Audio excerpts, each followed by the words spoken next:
Go ahead. Take a look in your kitchen pantry right now. I'm willing to bet it's packed with products from companies that are, as we speak, being sued in a truly groundbreaking case. For the very first time, a major U.S. city is taking on the biggest food companies in the world, accusing them of a massive deception that's been going on for decades. And this fight? Well, it's about the very food we eat every single day. And here it is.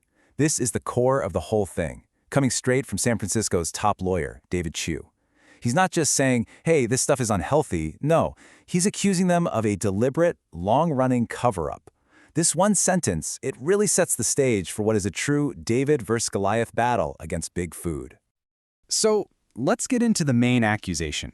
This is a huge deal because San Francisco isn't just going after sugar or fat. They're targeting an entire category of products they're calling ultra-processed foods. And honestly, that's a legal challenge unlike anything this industry has ever seen. Now look at this list. These are the companies in the hot seat. Coca-Cola, Pepsi, Kellogg's, Kraft Heinz. These are household names. I mean, these are some small fringe players. The sheer scale of this lawsuit just goes to show you how deeply woven these products are into our daily lives.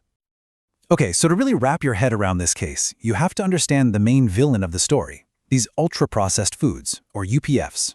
This one term is pretty much the foundation of San Francisco's entire argument. Right, so what is an ultra-processed food exactly? That term might be new to a lot of us, but believe me, it's about way more than just junk food. The actual definition is a lot more specific and, frankly, a little disturbing. The official term comes from something called the NOVA classification system, and it defines a UPF as something that, well, it isn't really food in the way you and I think of it. It's an industrial formulation. Picture this. You take substances pulled out of whole foods, like oils, sugars, and starches, and then you reassemble them with a bunch of chemical additives you would never, ever find in a home kitchen. They're engineered for two reasons, and two reasons only. To make you crave them like crazy, that's the hyperpalatable part, and to be incredibly cheap to make and thus highly profitable. And this is where it all clicks into place. A fresh apple, that's minimally processed. Those gummy fruit snacks, totally ultra-processed. Think about plain oats versus sugary breakfast cereals, or plain yogurt versus those flavored yogurts loaded with additives. You see the pattern, right? The side-by-side really shows how many things we think of as normal, everyday foods are actually UPFs.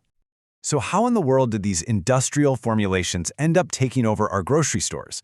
This, right here, is where the lawsuit drops its biggest bombshell. It argues that the explosion of UPFs wasn't some accident. It was all according to a playbook. A playbook borrowed directly from one of the most infamous industries in history, big tobacco. The timeline laid out in the lawsuit is just damning. It starts in the 60s, when tobacco giants like Philip Morris started buying up food companies like Kraft and General Foods. By the 70s, they weren't just transferring money. They were moving their top people, their addictive product technology, and their marketing tactics from cigarettes over to food. And then you get the bombshell. In a 1999 meeting, the top CEOs of these food companies were explicitly warned by their own people that their products were going to cause a public health crisis on the same scale as tobacco. They knew, and they kept going. Now, for years, the industry was pretty good at creating doubt about the science. But this lawsuit is built on a mountain of new research that creates an undeniable link between these products and all sorts of awful health problems. The city attorney says the science has finally reached a tipping point. 70%. Just think about that number for a second. Nearly 3/4 of all the calories in the average American kid's diet now come from these ultra-processed foods. Let that sink in. The majority of what our children are eating aren't really food. They are industrial formulations. And the results of that diet? They're staggering. Huge studies from all over the world are now directly linking high UPF consumption to this devastating list of health crises. We're talking type 2 diabetes, heart disease, cancer, even depression and anxiety. Scientists are saying this isn't just a coincidence. The evidence for a direct link gets stronger every single day. And you know, this isn't just about numbers on a chart. Listen to this from Dr. Kim Gruel-Green. She's a pediatrician in San Francisco, on the front lines, seeing this stuff every day. When a doctor says she is terrified and feels like she's losing the fight for the health of her own kids, you know this is a real crisis. So yeah, beyond all the lab studies, this is about the real-world impact on people, on our communities, and on a healthcare system that is just buckling under the weight of all these diet-related diseases. This is the human cost. Look at this data from San Francisco. It shows a truly tragic gap in how long people live.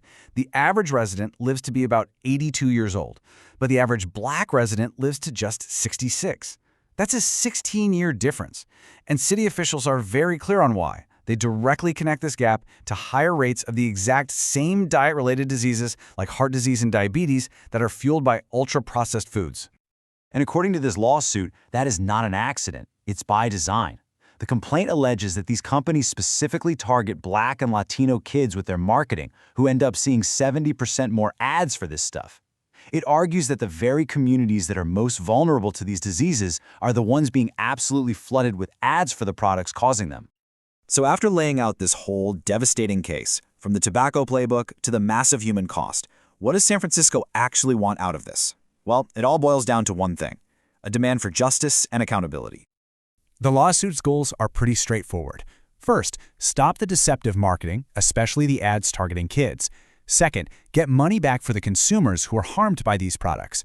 And third, and this is a big one, force these companies to pay back the billions of dollars the city has had to spend on healthcare for all the diseases their products are fueling.